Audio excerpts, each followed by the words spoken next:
Hey, so glad you tuned into this episode of Navigate. If you have been listening into these episodes, you have probably figured out by now that most everything we talk about somehow comes back to the theme of transition. And so, whether you're leaving something behind, adjusting to something new, or you're in the middle somewhere and trying to make sense of it all, my hope is that these conversations provide you with valuable tips and resources to engage with on your unique transition journey. We're going to jump right into a conversation I recently had with John Leverington. I first had the privilege of meeting John and his wife Becky when I was serving in Turkey. They have tons of experience serving the global worker community as member care providers, most recently through Olive Tree Counseling Center located in Antalya, Turkey. John is a licensed professional counselor, licensed marriage and family therapist, and licensed clinical social worker. He's also an approved supervisor for the American Association for Marriage and Family Therapy. John has responded to crisis events to assist teams and organizations to deal with the effects of trauma. He also works with teens, couples, and singles experiencing burnout, stress, depression, anxiety, loss, grief, and marital problems. He also consults with member care workers, human resource coordinators, and administrators regarding personal issues. John has over 30 years of counseling experience and the last 20 years in full-time volunteer work, first in Papua New Guinea and now as founding director of Olive Tree Counseling Center. John is married with 2 adult married children and 2 grandchildren. He enjoys running, hiking, photography, and experiencing new places. Again, thanks for joining me, and let's dive into my conversation with John Leverington. Welcome to Navigate. Welcome to my podcast, John. I really appreciate you spending some time with me today. It's great to be with you.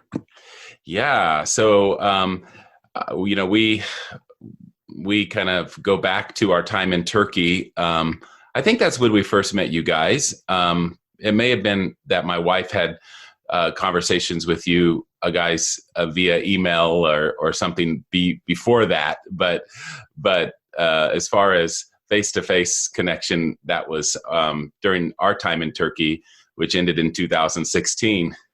You're right. I think that was the first direct in-person contact, but Eve and I had conversations for actually several years prior to that. Yeah, I think that was going on. And where to get a degree and just the whole process of her moving in that direction.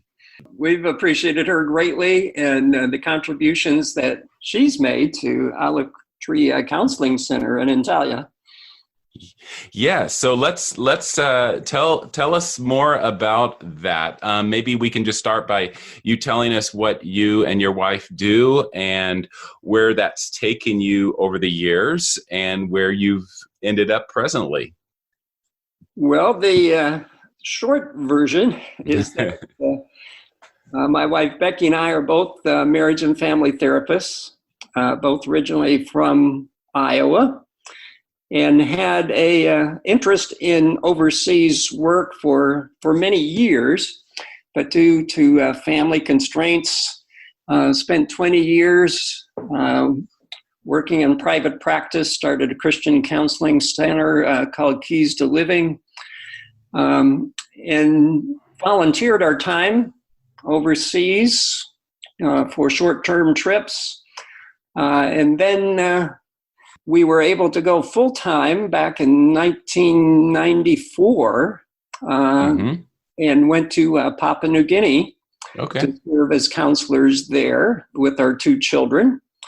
And when our daughter graduated from the international high school there, we were asked to move to Dallas, Texas, and I became the International Counseling Ministries Coordinator, working with people all over the world, and also responding to crisis incidents, which took me to the Middle East and Afghanistan and that part of the world, where I saw just a lack of resources throughout that whole region.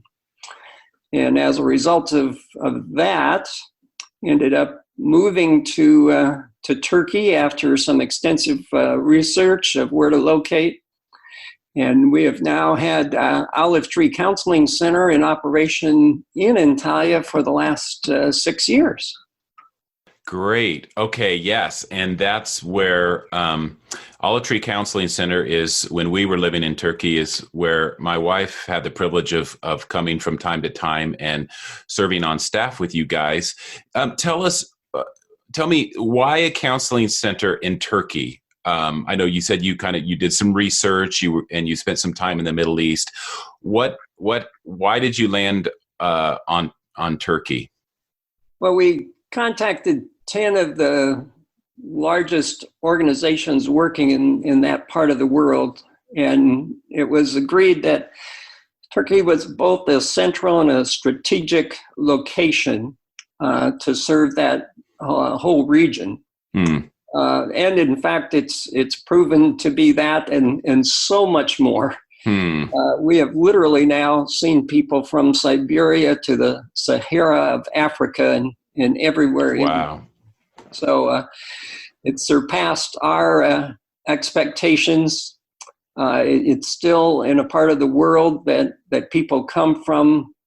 But as you know, Antalya is a very tourist destination that people can come and feel the freedom to go to a cafe or go for a jog or go to the beach or go to the mountains. And it provides both that sense of respite as well as a place to come to get some intensive counseling that we do usually in a 2-week module. Okay. Yeah. And yeah. So I'm hearing you say it is definitely strategically placed as far as the location.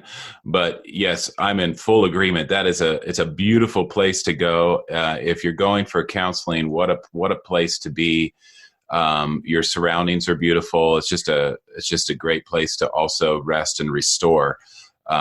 We used to go there for some of our own company conferences, and took a little family time there in the Antalya area, and it's just a beautiful area. Yeah, it also provides a hub for transportation. So one of our other primary goals is to provide crisis response and debriefing for trauma. So we can get to most places in that whole region of the world very quickly. Yeah.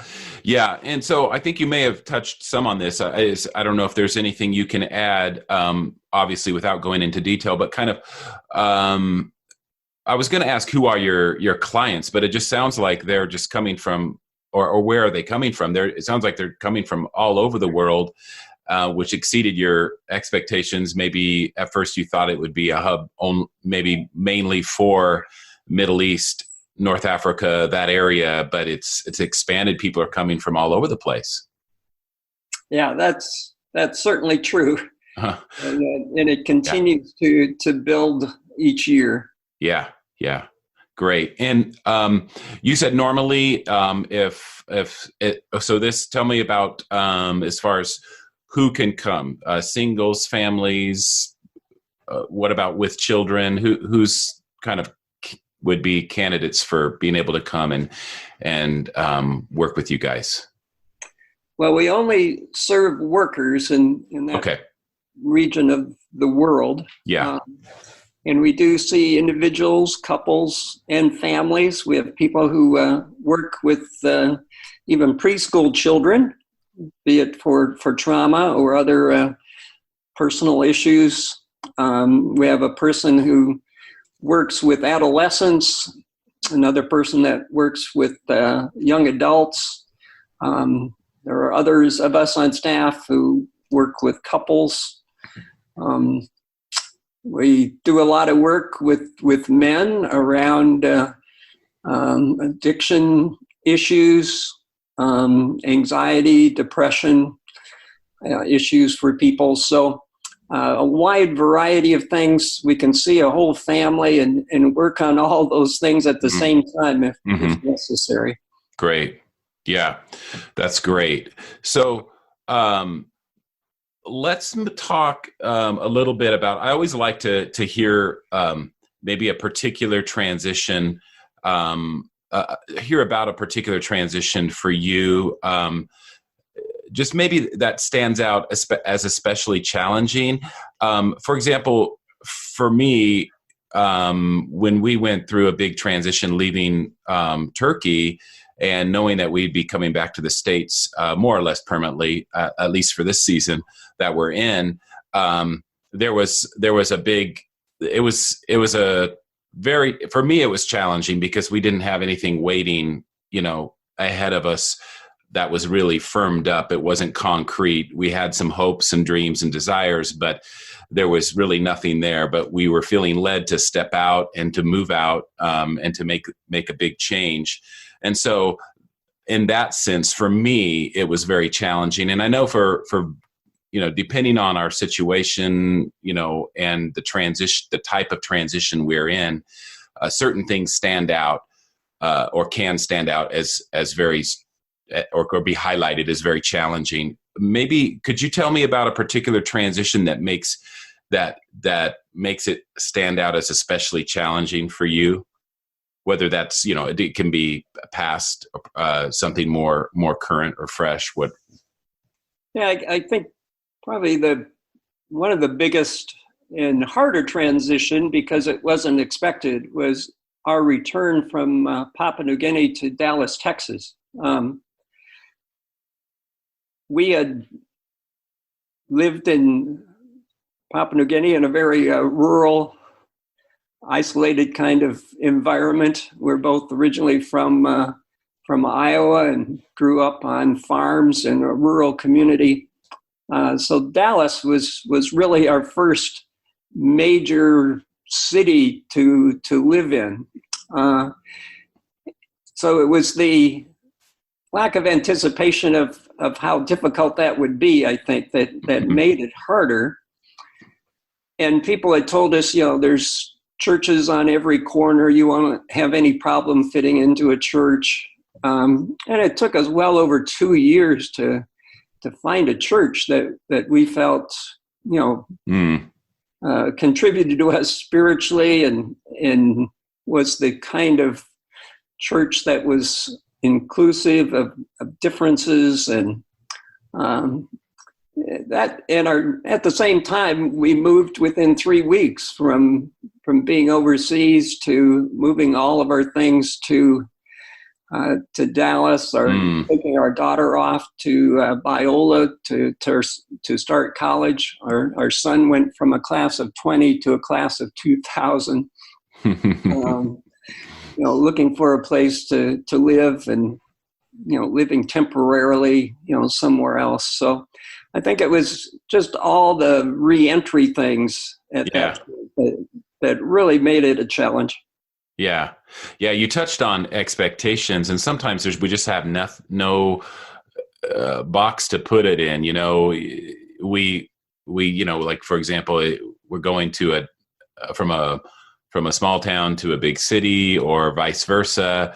And we can do the research and we can think about it and talk about it. But until you actually land and get there, you have no sense or feel for community and what that all entails, what challenges will be presented there. So it sounds like some of those things hit you pretty hard when you landed in was it Dallas? Right. Yeah. Right. Yeah. One thing I've been convinced of now over the years of having done this several times and also in counseling people is it doesn't matter how equipped you are, how prepared you think you are, how skilled or experienced or capable or competent a person is in doing your job or ministry. If you don't transition well, and have negative effects on your life and on your family and on a whole team. Yes. Yeah. So true. Yep. And so what did help you guys ultimately transition well in that case, with all of its surprises and challenges and all of that? What were some things that helped you ultimately get through that transition? I think for all of us, both for my wife and I, as well as for our children, was finding people who had similar life experiences, having lived overseas. For my son, the advantage of being in a place like Dallas was having other TCKs, MKs who had experienced the same sort of life. Yeah. And, could relate to each other in ways that other students couldn't. And that was equally true for Becky and I as well. Unfortunately, we were in a community where that was possible. So just finding those people, your values, your outlook, your perspective, the things that you consider important just have changed as a result of how God has worked in your life and how you see God working in other people's lives overseas. Yeah, that is so true. Yeah, so that connection, you were able to make some of those connections, like-minded people who kind of could relate, maybe had similar experiences. Yeah. And our transition was at least this most recent one of coming back from overseas was kind of the opposite of yours in terms of we left a city of 18 million people or about there, Istanbul, Turkey, to come to a small town of 3,000 in Northern California. And so we found it very challenging to connect with people who understood, who could relate, who had similar experiences. We found ourselves doing more, Skype calls and things to coworkers and friends overseas for a season, because that was the way we could get that input, get that connection at that time. And even for our daughter, coming new into high school here in the States, nobody, whether that was at school or in her youth group, had anything remotely similar to her experience. So yeah, for a season, she was also Skyping regularly with her girlfriends back in Istanbul and just trying to reach out for support in any way you can. So it does make it more challenging when you feel more isolated and not surrounded, or those kinds of people aren't as accessible. Yeah, and it's not trying to duplicate where you've been, or right. I think of transition, or would actually even define it, as the internal adjustment to the external changes. There are things that have changed in my world, but how I adjust to that, how I adapt to that, how flexible I am in dealing with that. That's the difference in terms of how well I adapt to this new place. Right. Yeah. Yeah. So I like that definition, the transition being an internal adjustment to the external change. Yep. Yeah. Change. Yeah. Good. So, yeah, we talk, maybe kind of transition here to how, we talk about self-care or soul care, just spiritual rhythms, whatever language you want to use around some of that to maintain and, spiritual vitality and health. And so in the work we do with cross-cultural workers, we talk a lot about that. And transition presents its own unique set of challenges around that. How have you seen transition present a challenge in this area as you help people navigate change? Well, there's several factors that I think of, but one that I think is important is just recognizing the transition being an important period to be open to what God wants to reveal or show you or teach you. Mm-hmm. I've been struck recently by the story of Christ, wanting to leave the solid ground of where he was, and being surrounded by people, and asking for the disciples to accompany him in making the transition from where he was on solid ground, crossed, the water to escape and get away to another place on the other side for that kind of rest and refreshment. Yeah. But what strikes me about that whole story is what was important, turned out to be important, is not the destination, not getting to the other side, but the discovery of the disciples in making the transitions on the water to the other side in the midst of the storm, where some of the disciples are, criticizing Jesus. Some of the disciples are, I'm sure, frantically trying to save themselves from being capsized and drowned, putting all their effort into working harder. There are others who were questioning Jesus, don't you care about what's happening to us? And I think of all those same things in the midst of a transition, especially a transition that wasn't asked for. Yeah. Or that is a traumatic experience of some sort that necessitates, transition. And we ask all those kinds of questions about, where's God in the midst of this? And, what is happening? Or for others in the transition, in the midst of the transition, trying to plan everything, trying to get everything in order, and not that we shouldn't do that, but the work of it becomes the central focus. Right. And so I like to think of that story as a good transition story about what you can discover about yourself and what you can discover about God in the midst of the transition. And it's not just about getting to the other side. It's not just the transition is not just a destination to get to, but can be a discovery of so much more. Yeah. In the process. Yeah, that's good. And that can really be maybe sometimes hard to hear for some people who are task driven and goal driven and want to get to the other side, but so important to hear that God has an agenda even in that in between place, and I love that analogy and that story of on the water being not solid ground, but it's still purposeful, maybe even more purposeful in terms of the timing of it. Yeah.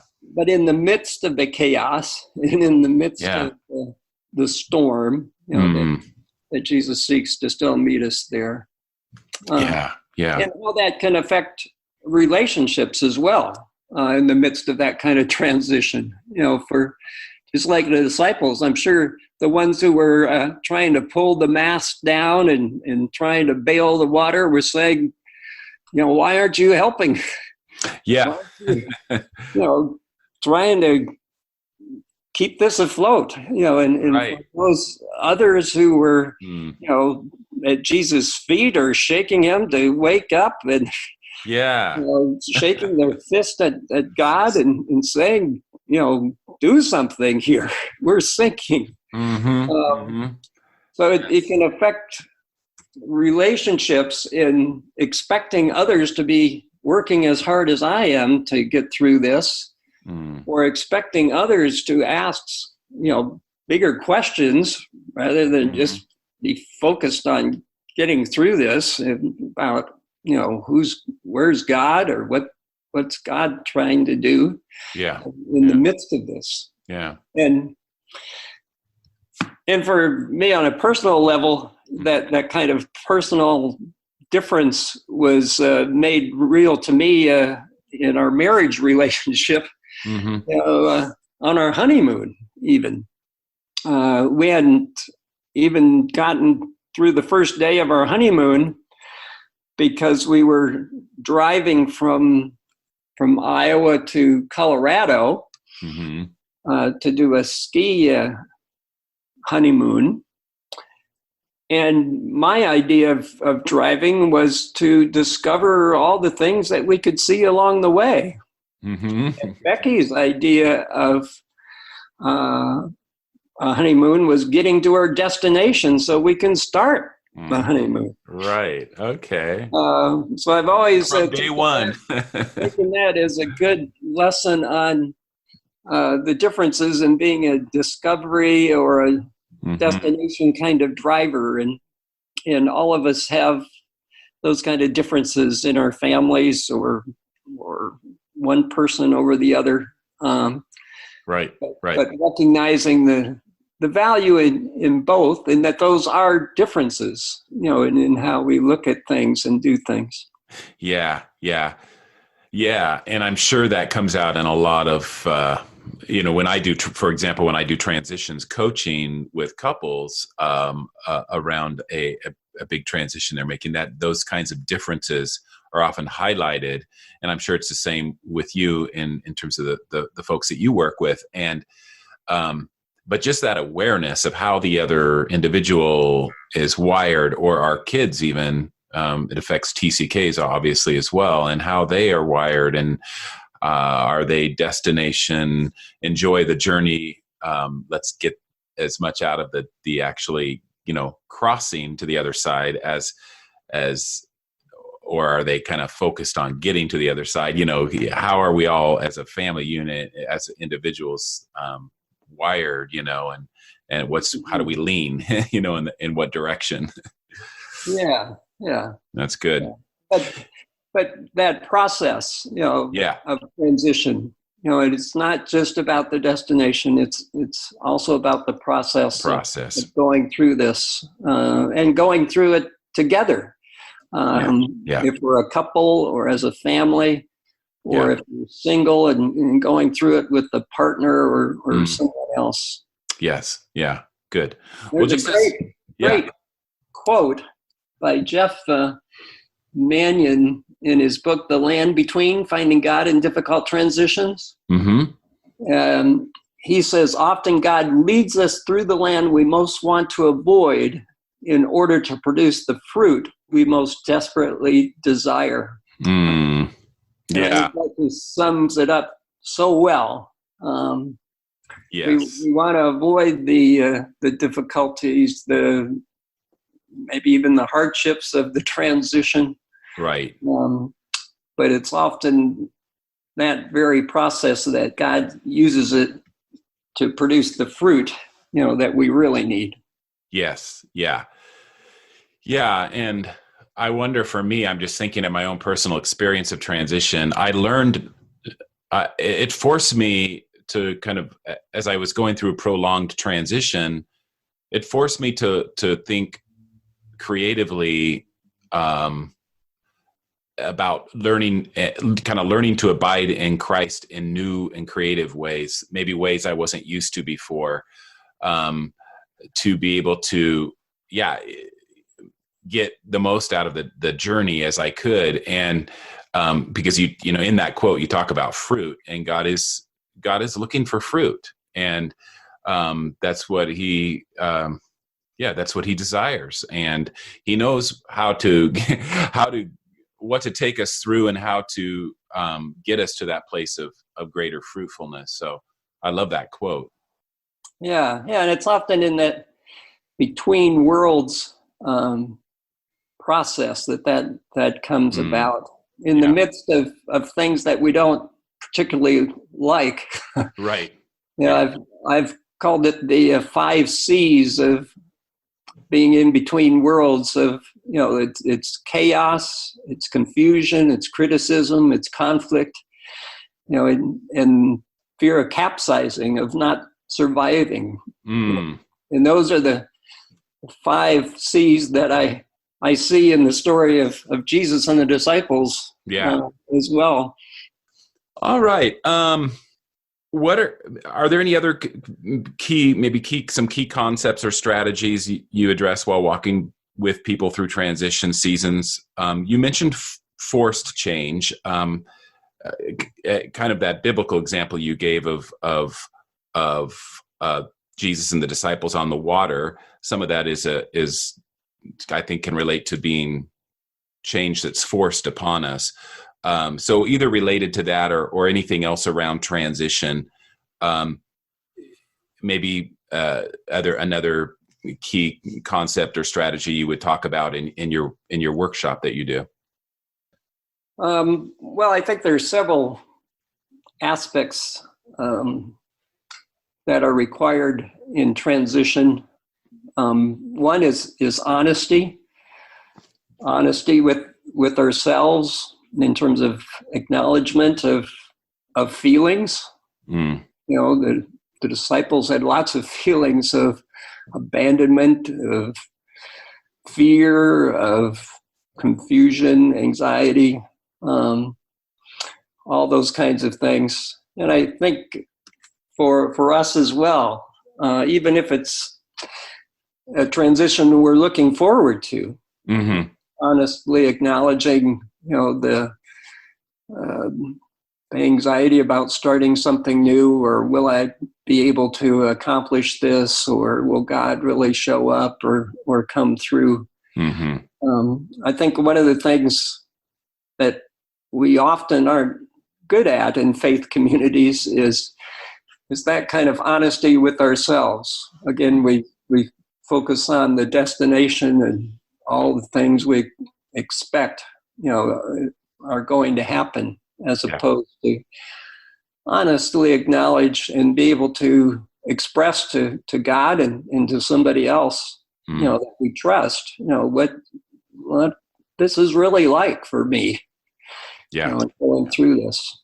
Yeah, that's good. The honesty piece. I remember I mentioned earlier about some of the challenges for our most recent big transition that I was navigating, and it was some of this was around, you know, there was no plan beyond the actual move, other than let's get settled in and figure things out, really. So I think I had a lot of insecurity around that, because for 20 years we were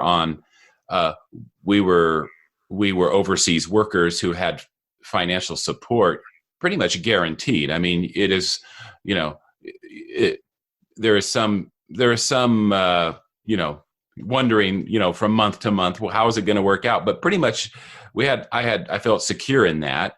And, you know, some people ask, well, you were cross-cultural workers, you know, how did you even have financial security? Well, we didn't have a lot, but at least we knew what we had was monthly.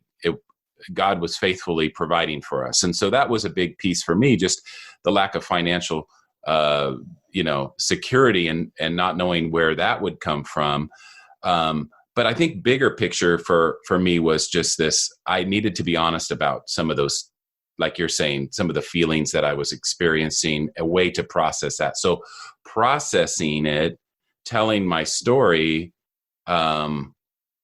sharing openly my feelings around that was huge for me, but didn't come naturally. I really had to work at that. So I can relate. I guess I'm just saying I can relate to that. Yeah. Well, I think in relationship to that, another aspect that I think is required in any kind of transition is grieving. You know, and that's another thing that we don't do well often as Christians, in being able to leave things behind. I had my first counselor mentor of sorts was Virginia Satir many years ago, and one of her quotes was, "You cannot move forward without leaving something behind." And often we're always looking forward to what we're going to do or what God is going to do, and not good at grieving the losses of the things that we are leaving behind. Yeah. Yeah. And that does take time. It does take reflection. Again, it takes awareness. And it also takes faith, that these are things that are important, and we need to leave well. Yes. And I actually came up with the 5 Ds for ending. Oh, okay. Man, we're getting some good stuff from your workshop here. So, okay, what are the 5 Ds? The 5 Ds are needing to disengagement, the loss or sense of disidentification, things I've identified with, thought of myself as my own identity. It can be disenchantment, that things haven't turned out the way I'd hoped they would have turned out. And ending and starting a transition is also disorienting. It's not clear what I'm going into or what's going to happen. And especially the last one, especially if it's a non-asked for or traumatic kind of transition, is disbelief, that this is happening, that this is really what I'm having to do. Disbelief, yeah. Okay. So but all of those involve grief. I guess I would overlay grief and loss. Yeah. Grieving those things. Yeah. That's the important aspect of that. So those are, and that can be a lot to grieve, especially if there's lots of relationships and connections and things, that are rooted, we have the roots go down deep sometimes, I guess is what I'm trying to say. And what are some ways that you encourage people to engage the process of transition? So these are these things, for example, that we need to grieve the loss over, just in you explaining these 5 Ds. But what are some practical ways people can engage that process, I guess is what I'm asking. Yeah. Well, I think, asking yourself those kinds of questions, what are the things that are ending, and how am I experiencing that? How's this impacting me, my thoughts about what I imagine God would accomplish, or what I imagine God would do? How is it affecting my own identity of how I think of myself? And again, provides the opportunity to evaluate myself in the light of how God sees me, in the light of who I am in Christ. In the situation. So taking the time to reflect on some of those things. It could be through journaling. It could be through conversation with a trusted friend. The opportunity to sit down and just share those kinds of things with somebody else. I think for if you've lived in a place or had a home, being able to reflect on that home. Recently went through a change of office, from the initial office of where we were, which was a wonderful place. And if you were there, it had a great, incredible view of the Taurus Mountains overlooking the Mediterranean. Yeah, I was there, and that was a beautiful, beautiful place. Beautiful view. I took time. Everything had been moved out. All the walls, were put back the way they originally were. It was just an empty shell. But I could go from room to room and remember things about each of those spaces of things that had happened in ways God had shown up, and give him praise for that. And whether it's a home or whether it's an office, having the opportunity to do that sort of reflection, it help me put in perspective, leaving that place, help me process it and be able to move forward. Right. Yeah. In ways that I couldn't have if I hadn't taken that time. Yeah. Yeah. Yeah. And I like some of the things you're saying here, because some of the things that you can do, reflecting into, personal reflection, introspection, journaling, conversations with trusted individuals, that maybe we as you take a transition season, we'll be doing one thing more than the other, but then we'll kind of move into more processing with people, or we'll do more journaling. But it's not that it has to always be the same for every individual. I think that what I like about these suggestions is that they're, depending on how we're wired, there are different ways we can process that. And I know that for me, I can easily sit and reflect and one-on-one with the Lord and ask some of these questions, and yet I don't always see the need, and it is a need, but I don't always recognize it. I'm not always aware of that to actually process with somebody else. And so I have to step out intentionally to do that a little more. It takes a little more effort on my part. So I guess, depending on kind of how we're wired and how we lean, Yeah, I think anything that you can come up with as a way to celebrate the things that have been done, a way to mark, some of those endings. Mm-hmm. The Israelites built the stone marker. Whether it's having the picture of something, or pictures of people, or whether it's having the special literal stone or rock or something from this place, that I want to take with me to mark what God has done, or what God has done in my life, or just as a remembrance. Yeah. This time and place. Yeah. And sometimes those, even those visual reminders or tangible things we can touch and take with us are even helpful. So I love what you're saying there. What are maybe just moving it kind of as we look at wrapping up our conversation today?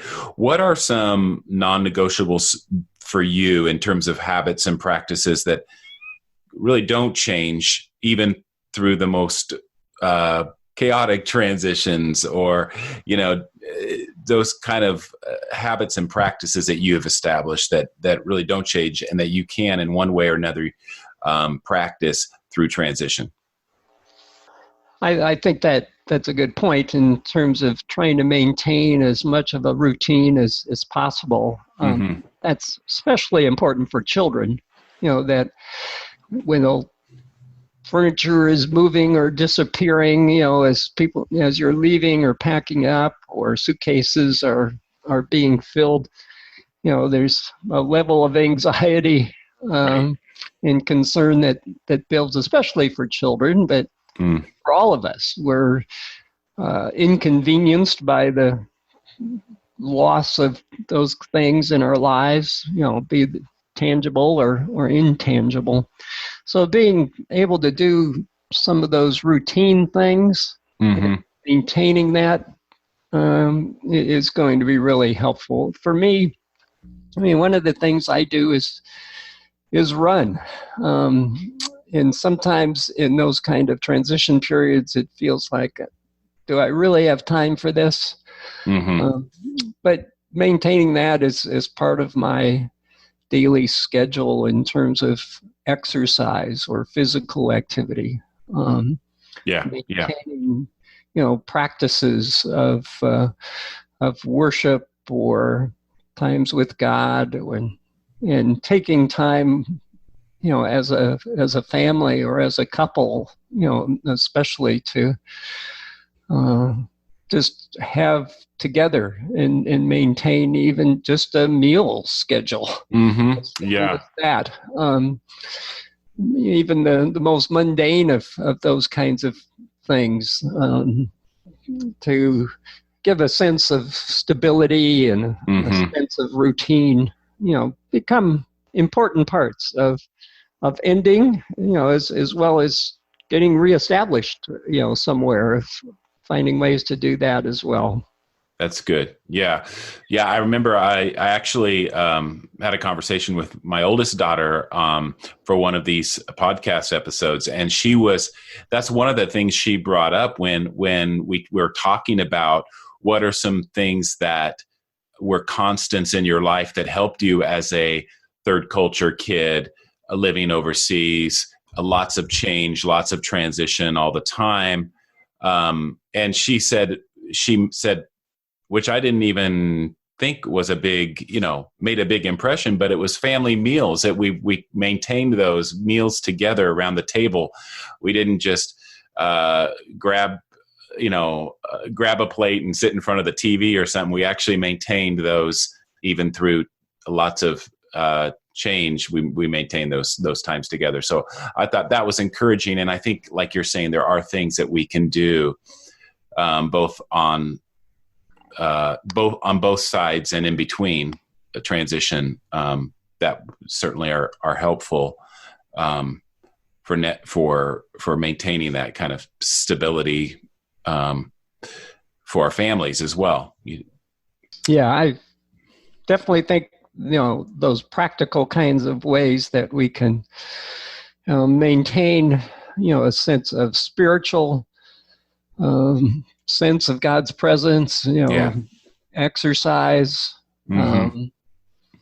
social, relational parts of our lives, the emotional and psychological things that we can do. Those 5 aspects of life are things that we can still do. It may have to be altered in some kind of way, right? The circumstances, but each of those become important parts of managing a transition well. Yes. Yeah, absolutely. Yeah. Well, what advice, John, would you give? This is a question I like to ask. What advice would you give to your younger self, particularly as it relates to what we've been talking about today, maybe navigating transitions or something around that? Yeah, that's a great question. I think the amount of time spent, anxious moments, worry during those transition times. You had a lot more faith than I did when you said, finances wasn't a concern. I had worked for 20 years, usually 2 or 3 different positions at a time. So when we went overseas for the first time, totally dependent on support, it was 2 years before I quit following the classified ads, for possible jobs if this didn't work out. Yeah. Plan B. So the amount of time, spent in anxious thought, and the amount of time just trying to work it all out or figure it all out on my own. Yeah. Without assistance. I mean, those would be the two main things I would tell my younger self, to do differently. Yeah, great advice. Yeah. And now on the other side of that, you and your wife are helping others and I believe, navigating these transitions and that it's important to stay connected, rooted and in Christ during these times, and how just that alone, staying rooted in Him and as that firm foundation for our lives, can reduce so much of the worry and anxiety and the stress related to the unknown and whatever does tend to cause us anxiety. And transition is a big contributor to anxiety, and it's definitely we need to be aware of that. So great advice. Yeah. Three things that I've come to follow and I would recommend to anyone in terms of what transitions require. And the first one is following God's lead without always knowing where He's sending us. We don't always know what the outcome is going to be, but we're looking to and wanting to follow Him. The second one is timing, waiting for God's timing without knowing when that will come, when the transition will end in some cases, waiting for a visa or not being able to get back into a country, are waiting for God's timing and don't always know when that will come. And the third one is trusting God's purpose, without having to understand why. And I'm sure you and I and many other people who are listening probably have lots of examples of that, that we trust God has a purpose even when it doesn't make sense to me. Yeah. Yes, for sure. That's a big one. Those are great. Following God's lead, and trusting in His timing and the waiting on that timing of His, and then trusting His purpose through that. All of those kind of remind me of the call of Abram. When God said to him, "I want you to, leave your country and your people and go to the land I will show you." He didn't show him all every little detail. It was a real trust lesson to step out and to wait for God's timing in that process. So yeah, good tips for staying grounded. Yeah. Through transition. Well, this has been great, John. Thank you so much for spending some time with me today. I just really appreciate you and Becky and what you guys are doing and contributing to the global community, using your skills and gifts and bringing so much to support global workers around the world. And we just really appreciate all that you guys do. And how can cross-cultural workers or their sending agencies connect with you as a resource? Kind of as we wrap up today, how can we leave people with some guidance on how to connect with you in terms of Olive Tree Counseling Center and the services you guys provide? The easiest way and how most people find us is through our website, olivetreecounselingcenter.org, O-R-G. You can find all the information about us there, and there's also a contact button, that will come to our office, with questions for consultation or counseling or crisis debriefing. Can reach us there. Great. And one other note that I wanted to add is a friend of ours, Connie Beefus, who also serves on our board, has written it's actually a workbook titled Sojourners, A Guide to Thriving Cross-Culturally. But it's all about dealing with loss and grief and, the kinds of things we've been talking about associated with transition.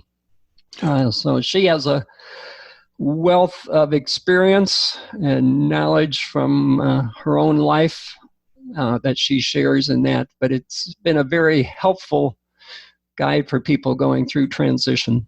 Great. Sounds like a great resource. So is that available on Amazon? People can find it as an ebook or yes. how? Great. Okay. Yes. Yep. All right. Wonderful, John. Thank you so much again for your just sharing your insights and your stories and some of the things that I just really believe are going to help our listeners today in terms of navigating transition. And do give our love to your wife, Becky. And I'm sure that, we're looking forward to reconnecting with you very soon, most likely on your turf in Antalya in the near future. Well, that's great, Tim. And the same to Eve. And congratulations on the wedding for your son and new daughter-in-law. Yes. Thank you. Thank you. All right, John. Be blessed. Bye-bye. Okay, bye-bye. Well, these were some great takeaways from my conversation with John Leverington today. Some of the takeaways for me come in the form of questions. Am I more driven by the destination or the discovery? What am I learning during the in-between time? Can I trust in God's timing? Can I trust His purpose without knowing why? Maybe some other questions came up for you. Processing transition is something we don't want to try to do alone. And if you're in the middle of a challenging transition, let me encourage you to reach out for support. You can learn more about how to work with me as a coach at EncompassLifeCoaching.com. That wraps up another episode of Navigate. Thanks for joining me. I've been your host, Tim Austin. And if this has been helpful to you, would you mind rating the podcast, writing a review, and sharing on social media? Tell your friends, tell your colleagues, tell your sending organization that there's some great resources to be had on this podcast. I really appreciate that. And of course, you can always subscribe so that you're sure to get in on the next episode, and I'll catch you next time.